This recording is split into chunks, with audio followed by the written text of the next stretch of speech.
सभी प्यारे दोस्तों को हमारा नमस्कार।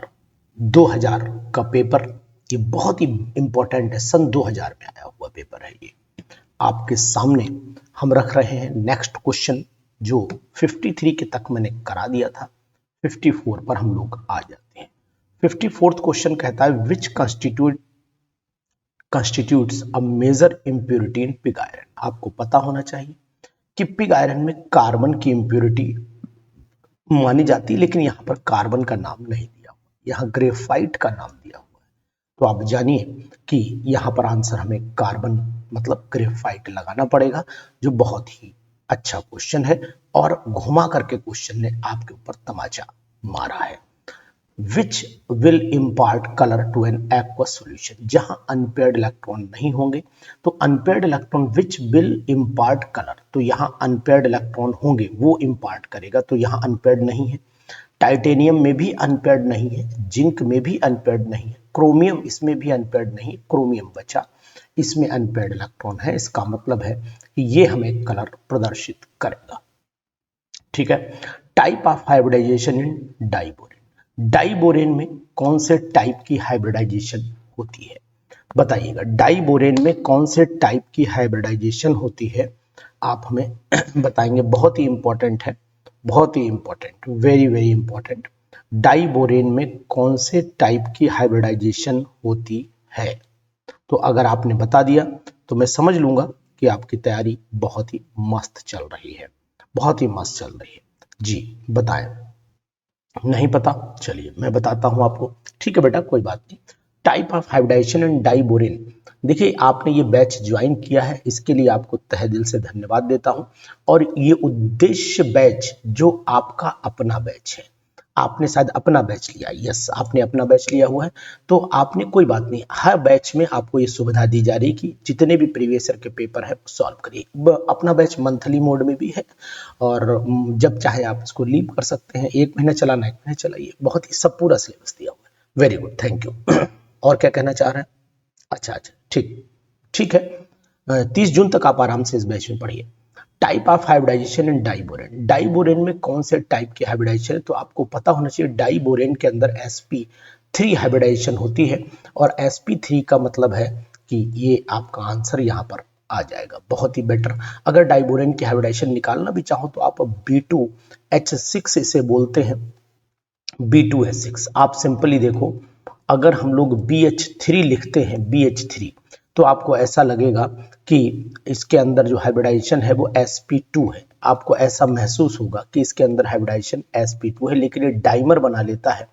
और डाइमर का मतलब हुआ कि ऐसे करके कंडीशन चलती है इसकी, यानी ये एक के बोरॉन में 4 बॉन्ड काउंट होते हैं, 4 बोरॉन बॉन्ड काउंट होते हैं, इसलिए इसको हम sp3 बोलते हैं। अदरवाइज तो ये अकॉर्डिंग टू रूल तो ये sp2 ही आनी चाहिए, अकॉर्डिंग टू रूल तो ये sp2 ही आनी चाहिए, लेकिन डाइमर बनाने के चक्कर में ये sp3 काउंट हो जाती है। ठीक है, याद रखना आप लोग, इंपॉर्टेंट। नेक्स्ट चल देते हैं। बहुत ये भी अच्छा क्वेश्चन है, अच्छी शुरुआत है। इसके बाद आ जाइए, purification of aluminium by electrolytic refining. Electrolytic refining में हार्लॉट प्रोसेस, देखो हाल्स प्रोसेस, बेयर, ये कहलाते हैं इसके मतलब प्यूरिफिकेशन ऑफ एल्यूमिनियम ने, ये ओर के प्यूरिफिकेशन है, मतलब ये ओर का प्यूरिफिकेशन है, ये भी ओर का प्यूरिफिकेशन है, ये भी ओर का ही प्यूरिफिकेशन है। तो ये वाला जो है हुप्स प्रोसेस, ये इसकी इलेक्ट्रोलिटिक रिफाइनिंग है। ये भी हॉल एंड हार्लॉट प्रोसेस भी बोली जाती है, ध्यान दीजिएगा, वो दूसरी है। तो फिलहाल आंसर यहाँ पर 2 दिया है। बेल मेटल, कॉपर और टिन का जो मेटल होता है, एलॉय होता है, उसको हम लोग बेल मेटल के नाम से जानते हैं। ये भी अच्छा क्वेश्चन है। उसके बाद चलिए, which shows the electrical conduction, यानी इलेक्ट्रिकल कंडक्शन कौन शो करेगा, तो इसका मतलब डायमंड नहीं करता, पोटेशियम भी नहीं करता, सोडियम, ग्रेफाइट के अंदर पेयर्ड अनपेयर्ड एक इलेक्ट्रॉन रहता है हर कार्बन पर, तो ये इलेक्ट्रिकल कंडक्शन प्रदर्शित करता है। बहुत अच्छा क्वेश्चन है। Percentage of the lead in lead pencil, तो आपको बता देता हूं, लेड पेंसिल के अंदर लेड नहीं होता है, पहले तो ये जान लीजिए। उसके अंदर ग्रेफाइट होता है, तो यहां पर एक भी ऑप्शन सही नहीं होगा, है ना। लेड होता ही नहीं है, खाली लेड पेंसिल, लीड पेंसिल हो, एक्चुअली में लीड होता है वो, ठीक है, वो लेड नहीं होता है। ठीक, मैं सिंपल सी बात है, उसके अंदर एक लीड लगी होती है, ये लीड होता है, वो लेड लोगों को लगता लेड है, लेड पेंसिल नहीं है। In an endothermic reaction, endothermic delta H अगर नेगेटिव होता है तो रिएक्शन एक्सो मानी जाती है, और डेल्टा एच अगर पॉजिटिव होता है तो रिएक्शन एंडो मानी जाती है। तो यहाँ पर आपका जवाब सेकंड वाला हो जाएगा। कैसेटराइट जो होता है वो आपको पता होना चाहिए, टिन का ओर माना जाता है, टिन का ओर कैसेटराइट माना जाता है। बहुत ही अच्छा क्वेश्चन, और उम्मीद करता हूं कि आपको क्वेश्चन पसंद आ रहे होंगे। अगर आपको पसंद आ रहे हैं तो इस पर आप जरूर कमेंट करिए। विच फास्फोरस इज मोस्ट रिएक्टिव, तो व्हाइट फास्फोरस सबसे ज्यादा रिएक्टिव होता है, ये आपको याद हो गया होगा।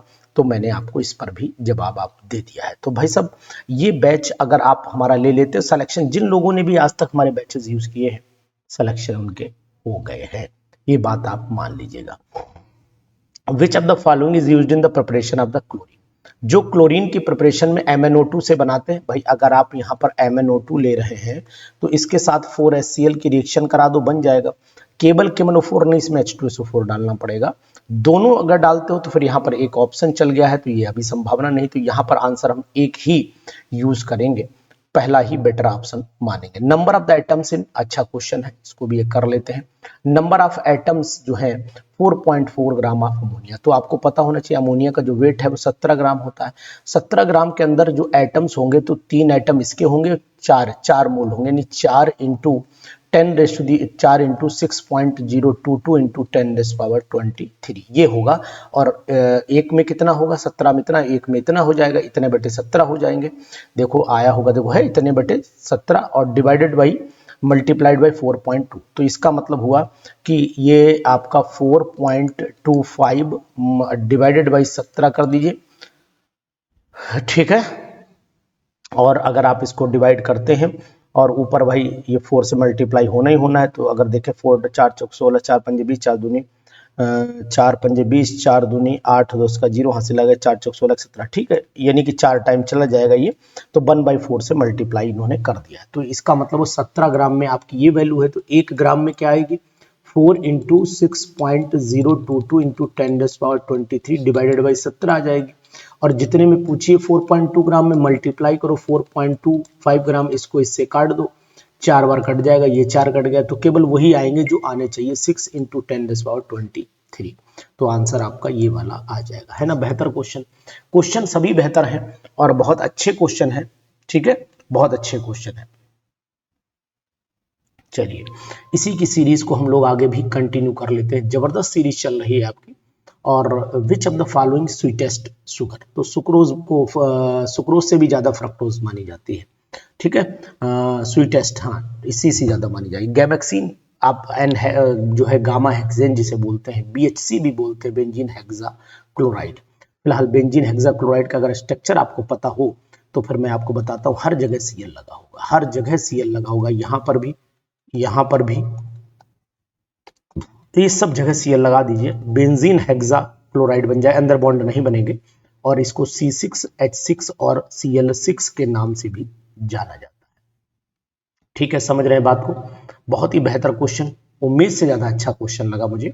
नेचुरल रबर, ये तो बहुत ही आता है, आइसोप्रीन को हम लोग नेचुरल रबर बोलते हैं। आइसोप्रीन का मतलब होता है 1,3 ब्यूटा डाइन और 2 पर मिथाइल लगा होता है, यानी कि अगर इसको हम H2SO4 और HgSO4, तो आपको पता होना चाहिए ना, एसिटाइलिन है ना, तो सिंपल सी रिएक्शन भी आप जान लीजिए, CH, यहाँ ट्रिपल बॉन्ड ले लेते हैं और यहाँ पर आप H2O के साथ में रिएक्शन कराइए, और जैसे H2O तो एक H, मतलब सिंपल सा हम अगर ऐसे देखें HOH करके लिखे तो ज्यादा बेटर रहेगा, H और यहाँ OH, तो प्रोडक्ट आपका यहाँ पर CH2 और यहाँ आपका CHOH, इसके बाद रीअरेंज कर देना, एसिटल्डिहाइड आपका ऑटोमेटिकली बन जाएगा।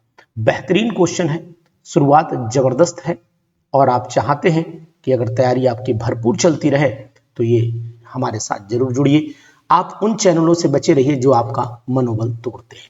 If the decay constant for this is half life, यानी कि अब आपको simple half life is equal to 0.693 upon lambda, value को डिवाइड कर दीजिए, आपका आंसर आ गया, यानी कि सेकंड वाला आंसर है।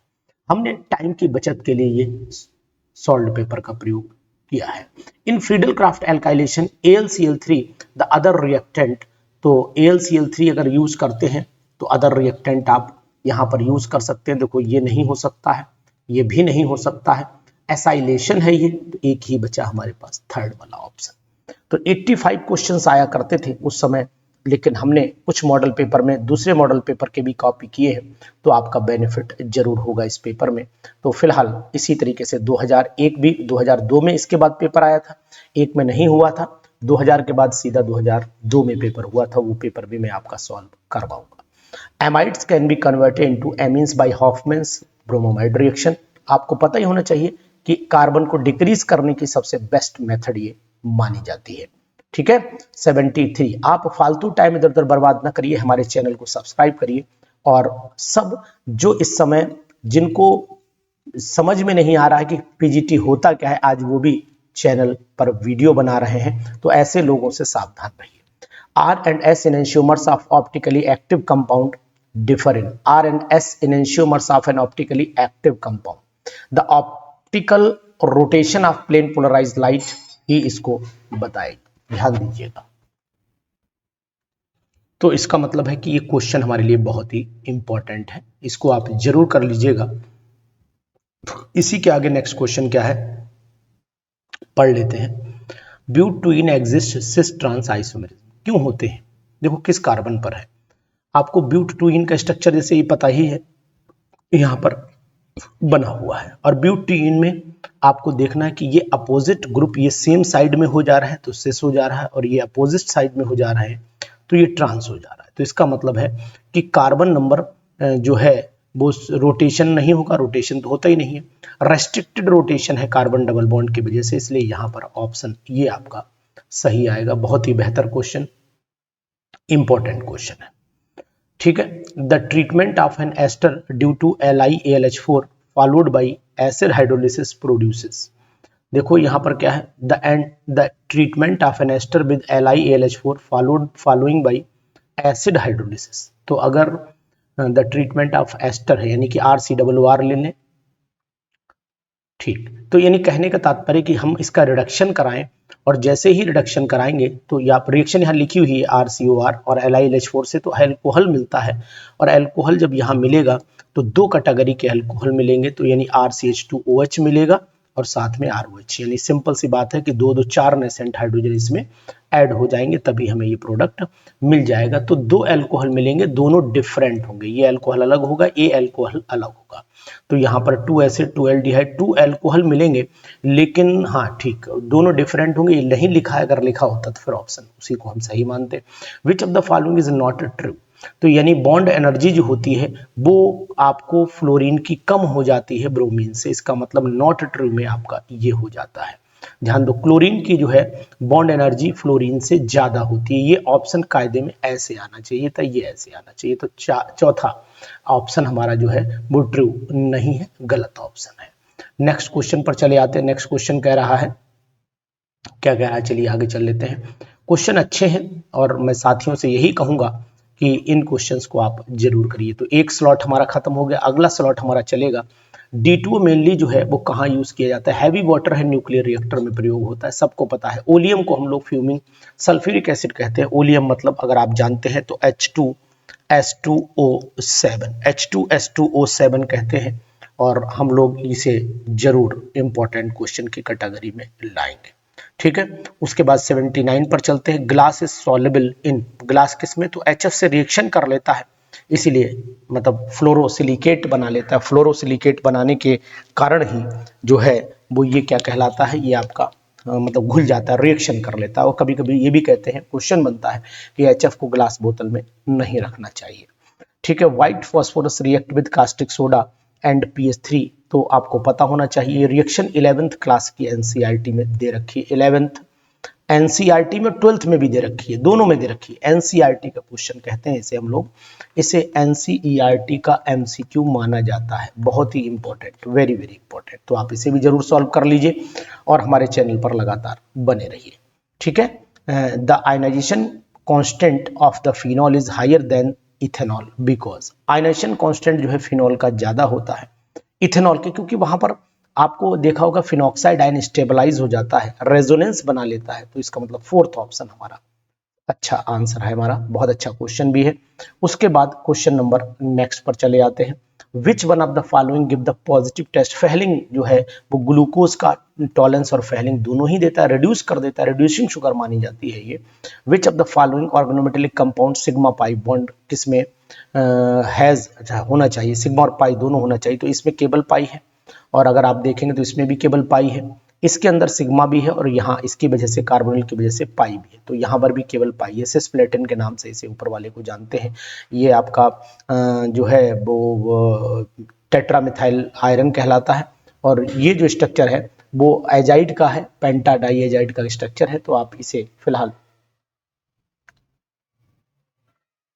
चलिए क्वेश्चन नंबर नेक्स्ट पर चले आते हैं। अच्छे क्वेश्चन है, मैंने कुछ क्वेश्चन इसमें मर्ज भी कर दिए हैं, तो उनको भी आप पढ़िए ध्यान से।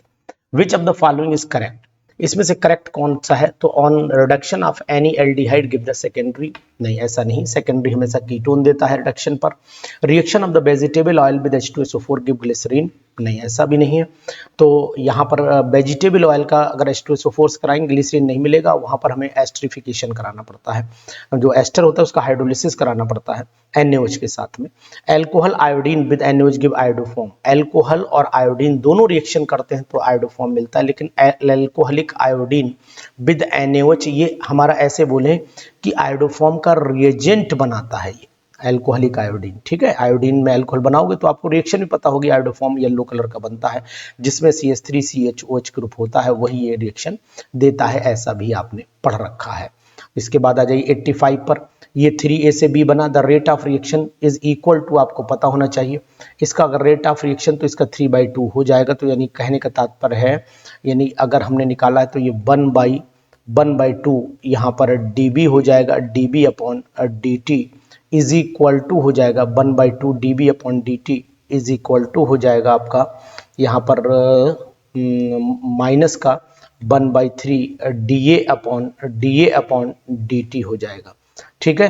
तो इसका मतलब हुआ ये 1/3 हो जाएगा और वो 1/2, तो इसको ऊपर ले जाएंगे तो ये आपका 3/2 हो जाएगा, लेकिन पूछा है इसी का रेट पूछा है, तो इसी का रेट का मतलब हुआ नहीं ये तो 1/2 था, ये 1/3 होगा और ये ऊपर चला जाएगा 2/3 आ जाएगा, ठीक है। माइनस में आएगा रेट, माइनस में इसी के बराबर है भाई, सिंपल सी बात है। बचा क्या, वो dB बचा और यहाँ पर आपका dt बचा इज इक्वल टू माइनस का 2/3 dA/dt हो जाएगा, ठीक है।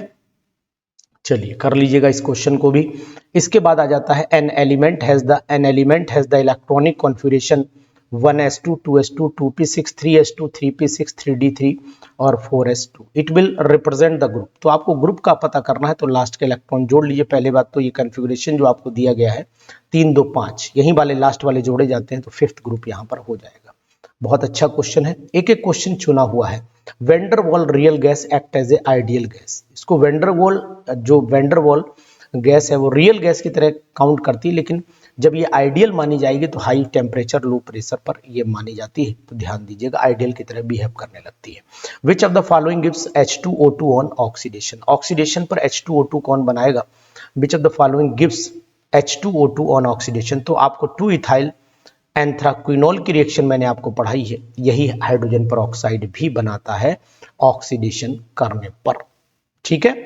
ये आप जानते हैं नेस्लर रिएजेंट है, अमोनियम आयन का टेस्ट माना जाता है, इसको अमोनियम आयन का टेस्ट कहते हैं और इसे नेस्लर रिएजेंट के नाम से जानते हैं। मैक्सिमम पोलैरिटी इसके बीच में इलेक्ट्रॉन नेगेटिविटी का डिफरेंस बहुत होने के कारण इलेक्ट्रॉन नेगेटिविटी डिफरेंस ज्यादा है, इसी वजह से ऐसा आपको दिखाई दे रहा है। एक एक क्वेश्चन धांसू। वाटर गैस मतलब कार्बन मोनोऑक्साइड और हाइड्रोजन का मिक्सचर है, तो यानी ये हमारा ऑप्शन हो जाता है।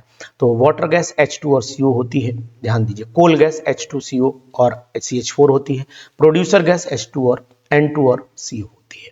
ध्यान दें, सभी क्वेश्चन को आप नोट करते चलें। Which would act as a both oxidising and reducing agent, तो जो यहाँ पर SO2 है ये ऑक्सीडाइजिंग भी है और रिड्यूसिंग भी है, डिपेंड करता है कि आपने कितनी कंसंट्रेशन कितने मीडियम के साथ यूज किया है। और ऑफ द बोरॉन का और बोरेक्स भी है, कोलिमेनाइट भी है, तो दोनों है, लगा लीजिए। कॉमन ग्लास हमेशा Na2O CaO और 6SiO2 होता है। सोडियम कैल्शियम सिलिकेट को हम कॉमन ग्लास के नाम से जानते हैं, ठीक है। सोडा ग्लास भी बोलते हैं इसे। Purest form of the coal आप हमेशा एंथ्रेसाइट जो है वो purest form of the coal मानी जाती है। Purity of the coal depend upon the carbon content. Carbon content सबसे ज्यादा एंथ्रेसाइट में, फिर बिटुमिनस, फिर इग्नाइट और फिर पीट के अंदर होता है। आपको जानकारी सब क्वेश्चन की रहनी चाहिए।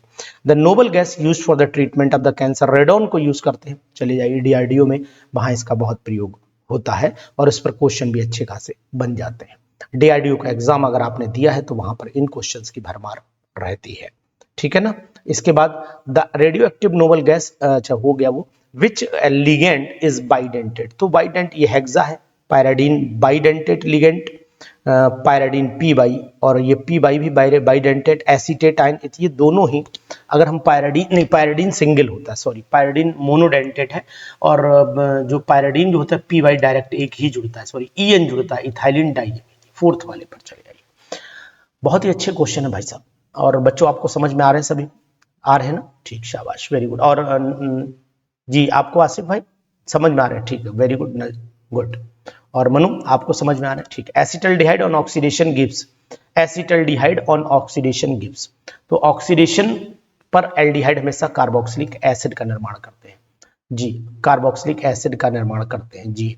इसके बाद next question, DDT is organochlorine, is DDT is a organochlorine used as, कैसे यूज होगी, तो आपको पता होनी चाहिए, ये इंसेक्टिसाइड की तरह डीडीटी को प्रयोग करते हैं, है ना।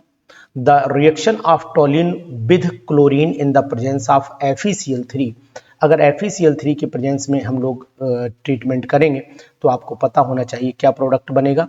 प्रोडक्ट आपके सामने है, ऑर्थो पैराक्लोरोटोलिन प्राप्त होता है। तो ये हमारे थे 100 क्वेश्चंस, दहाड़ करके मैंने 100 क्वेश्चन दिए हैं साथियों। और अगर उद्देश्य बैच आपने ज्वाइन कर लिया तो इन सभी की PDF भी आपको अवेलेबल हो जाएगी। बहुत ही इंपॉर्टेंट क्वेश्चन, बहुत ही बेहतरीन क्वेश्चन, बहुत ही इंपॉर्टेंट क्वेश्चन, ठीक है। तो मैं चाहता हूं कि आप जो हैं ऐसे क्वेश्चंस करिए, हमारे साथ बने रहिए, और मैं ये भी चाहता हूं कि आप पूरी तैयारी के साथ में उतरिए इस एग्जामिनेशन में, ठीक है ना, क्योंकि एग्जाम आपके लिए बहुत ही इंपॉर्टेंट होगा और यह एग्जाम आपके साथ उन चीजों को भी इन्वॉल्व करेगा जो आपकी पढ़ाई आपने की। तो साथियों, अगर हमारे ऐप से जुड़ना है, सिलेक्शन लेना है, तो जुड़िए हमारे उद्देश्य बैच से। और उद्देश्य बैच आप हमारे ऐप www.aromachemistryclasses.com पर भी जाकर के देख सकते हैं, और साथ ही साथ आप हमारा ऐप अपने मोबाइल में डाउनलोड कर सकते हैं जिसका नाम है एरोमा केमिस्ट्री क्लास। तो सभी साथियों, बेहतर रही होगी क्लास, ऐसा मैं उम्मीद करता हूं, और आपको सॉल्यूशन के साथ में PDF अवेलेबल हो जाएगी उद्देश्य बैच में। Thank you.